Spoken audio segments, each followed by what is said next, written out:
book discussion For Whom the Bell Tolls, Ernest Hemingway.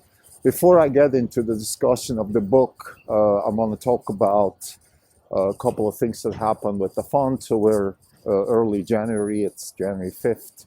We're up by 3%, the market's up 0.5%. We had the delivery numbers for Q4. Tesla delivered 495,000 cars. They produced 460,000. So there's a 35,000 draw on inventory, which is a good thing for cash flow. It's a good thing for earnings. You produce less than you sell. That means you generate cash. It's slightly less than expected, and we believe that's because of the Osborne effect of the Model Y. There's no other particular reason or specific reason for the shortfall. Now, of course, that's an expectation, so expectations can be wrong, but I think at this point, actually, I would say that Tesla's following is pretty wide, and a shortfall by roughly one standard deviation is a little bit concerning. The stock was first down a lot, and on the other day it was up again. So let's just call it roughly flattish, performance post numbers. Now we're always sort of torn between the short term and the long term. As Tesla investors, of course, we're in there for the long term. And just as a sort of side note here, we are absolutely laser focused on the self-driving side of things for the next big driver of stock performance. So we believe that we can have a 5x in the stock in the coming years, driven by self-driving technology and cybercab offerings. So that's really what we're focused on. But on the other hand, we also have to look at short-term sales numbers, volume numbers, things along those lines, just because that's what's driving the actual fundamentals of the stock right now. And there's also a relationship between the short-term and the long-term. There always is, in a sense that if the demand for Teslas for some reason goes down, and we have competitors coming up, or the demand for Tesla cars maybe drops because people aren't happy with the brand, or there's a lot of different types of dynamics that could be impacting the stock. And in that context, we just have to be cognizant of that. And the reason I'm mentioning these things is when we have a shortfall of expectations, sometimes it could just be, like I said, Osborne effect, and that's it, and you don't really have to think too much about it. Well, or it could be something else, and that something else could be, again, competition. It could be macro. I think on the macro front, we have good situation in the US, thanks to the Trump halo effect. We have a better, improving situation in China, because there is stimulus and just relative, maybe not, I wouldn't say a strong performance of China or anything like that. It's not a recovery. That's the word I was looking for. It's not a recovery, but the real estate market in China at least doesn't keep collapsing, and that's the canary in the coal mine for consumption and sentiment in China, and it's getting better. It's improving. It's not as bad as we thought that it could be, and it's not as bad as it was, and the numbers are good. Tesla is doing high teen thousand, so basically weekly, like 15 to 19,000 sort of averaging in terms of deliveries, which is a good number for China. The sick man or the sick child in the family of Tesla markets is Europe, and Europe has its problems. I'm in Europe right now, I'm in Switzerland. I would summarize Europe as a declining economy, a self-inflicted, policy-driven lethargy, a little bit like Japan. Europe is the new Japan. Uh, there's no way around it. Europe is the new Japan. And what I mean with that is that you have a strong economy with a strong base of let's say, liberal market uh, tradition, very, very highly educated and wealthy population. So you should have a strong market. But what's self-inflicted is actually the lack of a furthering of liberal policies and deflationary pressure due to high debt and lack of innovation. The fundamental problem with Europe is that they created the EU, they're keeping it together, and it's not organically fitting together. And that is creating massive pressure on policymakers to pretend that there is something that shouldn't be. I think the solution to Europe is a breakup of the EU, back to maybe not national states, but regions that organically fit together and then grow from there. For Tesla earnings, actually, our expectations are in the mid 80-cent type range, which is above market expectations. We're going to discuss this in another episode, the specific numbers. And now let's talk about For Whom the Bell Tolls. So this is the episode today is the book discussion For Whom the Bell Tolls by Ernest Hemingway. We read the book. It's the first time we read the book, and I would consider the book one of the great books written in the 20th century. And let's talk about it. So, existentialism: what you do is who you are, and who you are is what you do. So the first thing I want to mention is the existential necessity that is permeating the book. The backdrop of the book is the Spanish Civil War, and I think that's it's a very important part of European history because it was the prelude to World War II, the fight between communism and fascism, the prelude also to the Cold War. But I don't think that to me, that's not the central theme of the book. So this is not a political book. This is not about who is right or wrong in terms of politics here. This is about the human condition. So this is literature in the true sense. What does it mean to be human? And I want to compare the book a little bit to La Peste, The Plague by Camus, because it's a very existential novel. It's about doing things, right? You do things and that's your existence. Now, when you have this kind of view, you have to ask yourself the question, okay, but what's the purpose? And as opposed to La Peste, where the purpose is some sort of backdrop into absurdity, I think here the purpose comes from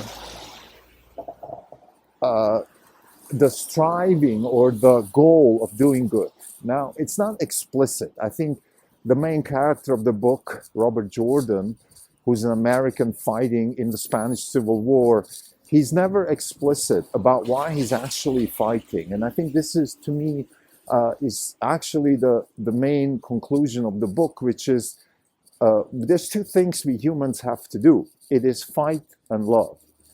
That's what everything comes down to. And in both cases, we don't have a particular purpose for why we're doing it. The same way we're not asking ourselves, well, what's the purpose of falling in love? We don't ask, what's the fight? And I find it very interesting, a parallel to La Peste is this idea of the actual stage of the novel, and then there's the outside world. So in the case of La Peste, it's Oran and the quarantine because of the plague. And here it's the war and the people in the mountains fighting the war. And then there is this world outside. The world in this case would be Madrid, but it's a symbol for the world outside. The place where there's a hotel, where there is hot showers and dinners and people and discussions. That's the other world. And you would think that, well, obviously that's the world we live in. And the mountains or the quarantine in La Peste, or again in For Whom the Bell Tolls, it's the mountains. Well, that's not the world. But it turns out that no. this is actually where life happens. In those isolated places where life gets reduced to its essence, to right and wrong, and to what you need to do next. What is your job? Now, in this book in particular, I think one of the interesting themes, again, similar to La Peste, there is a purpose. There's one thing that Robert Jordan needs to do. And throughout the book, it comes up all the time. And that is the idea of blowing up the bridge. So this is the task. Like you have a task. You have, like, all the time. Every now and then it goes back to, well, this is your job. You have to blow up this bridge. You have to blow up the bridge. That's why you're here. This is your purpose. This is your task. Now, I don't want to say task and purpose are the same thing by any means, but it kind of gets this existential justification of existence, which is, okay, I am here because I need to blow up the bridge. And I find this really interesting. And then there's another concept which I find also very interesting, and that is that, look, one of the last lines in the book is when Robert Jordan is injured and about to die, and he's just waiting to kill one more fascist before he dies. And he says, well, this one action could be actually decisive. So everything we do, every little thing we do might actually have massive consequences. So it is important that we do it right. The concept of doing things right also comes across all the time. By the way, I didn't give a good description of this last scene. The last scene actually has a more sinister meaning, and that is Robert Jordan asks himself whether he should kill himself because he's injured and he's going to get captured and shot anyway, so he might as well kill himself. And he's debating whether he should wait for the convoy to come and shoot and then get killed by them, or whether he should kill himself right now, and he has pain and he's not good with pain and stuff like that. And then the answer is, yes, I have to wait. I actually have to endure the pain, and the way I endure the pain is by having this purpose, and the purpose is simply, look, I am going to kill an officer of the fascist army, and that is going to make a difference in the war, and therefore I'm going to have to get through the pain. And I think this to me is a humongous symbol, if you will, for life. Life is suffering, life is pain, and the way we get through pain is by having this purpose. And the purpose has to be, on the one hand, maybe something bigger, but definitely also the small thing that we do every day. I mean, this goes back to, we've discussed this in previous podcasts, that, let's say, your agenda today is who you're going to be in 5 years, right? The small things you do every day, the little things, the walk with your wife, or the homework you help your kids with, and the numbers you do for your job, or whatever it is you do, the little things, they sometimes to us seem like irrelevant. We always are somehow strive to do big things, and there's always something more important. And the reality is, and in this book, Robert Jordan and the characters in the book depict that really well, which is, no. It is actually exactly what you do right now. The little things, whether you live in a cave, whether you're in the trenches, whether half of your leg is blown up or whatever, it doesn't matter. You always have purpose. Your existence has purpose. So I think, to me, the big conclusion of the book is definitely that, look, love and fighting are not just Darwinian concepts. They're not just some sort of, evolutionary inheritance that we have from the reptiles or something like that. It is actually a central part of human existence. And of course, fighting doesn't necessarily have to be a fighting in a war.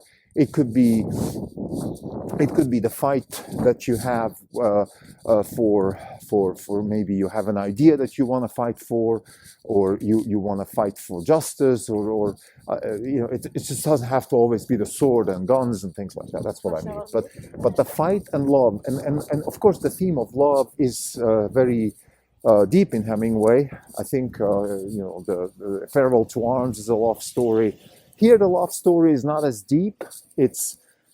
I think it's it's one of the vectors that drives through the story, but it's not the key. But I think again towards the end of the book there is a quote or a passage where he says, I've learned everything I need to know in the last 4 days. And what has he learned in the last 4 days? He has blown up the bridge and he has found love. He has found true love, and that's what life is all about. It's love and it's fighting. Now, what exactly is love? It's not described. It's in a sense, it's not defined. Excuse me. It's described. So you see it when you know it when you see it, kind of thing. I think Hemingway leaves it at that, and I think that's how I would advise anybody who wants to write about love to leave it at that. So don't try to define it, describe it. I think it comes across really well. Now, let me talk a little bit about the style here. So the style, in a sense, I always like to give my literary thoughts on the book as a fellow writer. What are the techniques? What's the style? So it's Hemingway likes simple language. I wouldn't call him Cormac McCarthy-ish writing. You wouldn't call it Cormac McCarthy's writing by any means, but nevertheless, there is a certain simplicity to his writing. The depth comes through the content, not through the words. So the content's deep, and what I really like about his writing in this book is he kind of alludes to the Spanish language. So he puts you in the context of Spain by using, let's say, the word "the" instead of "you," which comes from usted. He sometimes uses English or Spanishized English words. So he would say things like, "What passes with you?" "¿Qué te pasa?" Right? What passes with you instead of "what's happening with you?" So he uses these kinds of linguistic tricks to put you in the mood of Spain, even though, of course, the book's in Spanish. There's a few Spanish words in the book, sometimes use joder and hostia and things like that. He would say sometimes, what the obscenity instead of what the fuck. So things like that, which is fine. I think that's actually a good idea. You can, you can have dialogues, real dialogues, authentic dialogues that are happening in the mountains of Spain during a war. In other words, you can have dirty language all over the place, and you don't need to actually put it in writing, but you can definitely have the reader understand, okay, this is what's going on. So you don't have to sugarcoat the situation there. So I like that style. But again, I think the first time I personally came across this idea of writing. So imagine you're this is an English written novel by an American writer in Spain, and instead of just using Spanish language, which would be complicated, he's using English but in a Spanish way. Again, like instead of saying what's happening to you, would say what passes with you, and things like that. So I think that's really the most interesting stylistic thing. As far as the rest of the story is concerned, the characters are very deep. You really feel for those characters. Pablo, Anselmo, they're simple people, and they're very deep people. So you really get to appreciate the human condition, because there's no general, there's no aristocrat or priest or professor or anything like that. Nobody important. Nevertheless, everybody is important there. Everybody has the same importance, and I guess Hemingway must have been leaning towards a communist thinking, maybe. I don't know what he was politically. I have no idea. I haven't followed him that closely, but there is this concept of we're all equal in the true sense. He's treating everybody equal. It doesn't matter whether you're the gypsy, whether you're Pilar the gypsy, or or Robert Jordan, who's an educated man out of the US. It's all the same. And in my opinion, that's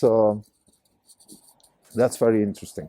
Now, another important factor I want to mention is, and that's related to the fighting concept. And what I'm trying to say is, it's not clear to me whether Hemingway is actually on which side he is. In other words, it's not. This is not a pro-communist against fascist type novel. This is not a Hollywood style, the good and the bad and the good wins in the end. By no means. Or it's not a tragic story where the good loses in the end, because it's not clear who is the good and the bad. And it turns out, that's the way I interpret this, is that what matters here is the fight. And whether it's on the left or the right, they both have their positives and negatives, and it's about the fight. And then, the question, of course, comes up, okay, why is there a fight in the first place?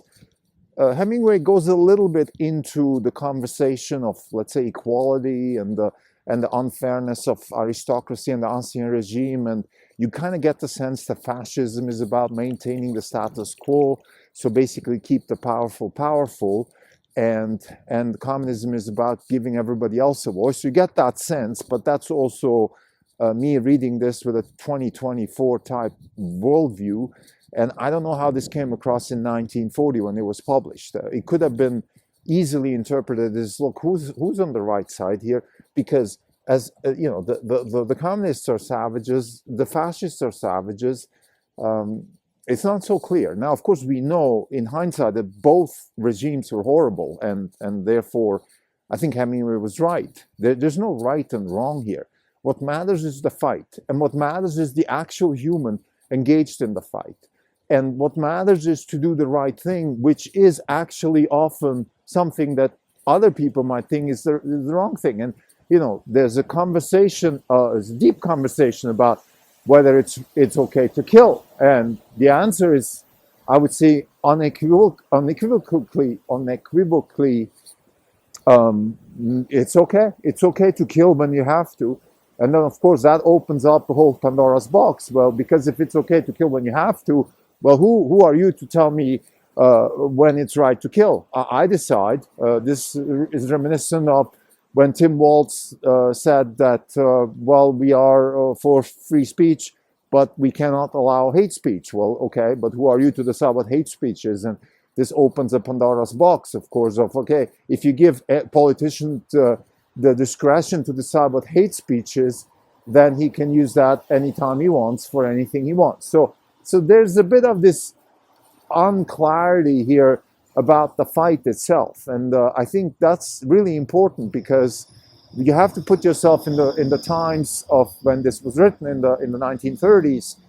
I guess it wasn't so clear what's right and wrong. Is fascism or communism? It turns out they're both wrong. And then the question comes up, so why did they even come up? Why did fascism and communism grow in the early 20th century and then turn into this nightmare that it became during the Nazi Hitler times, and then later on during Stalin? Why did that happen?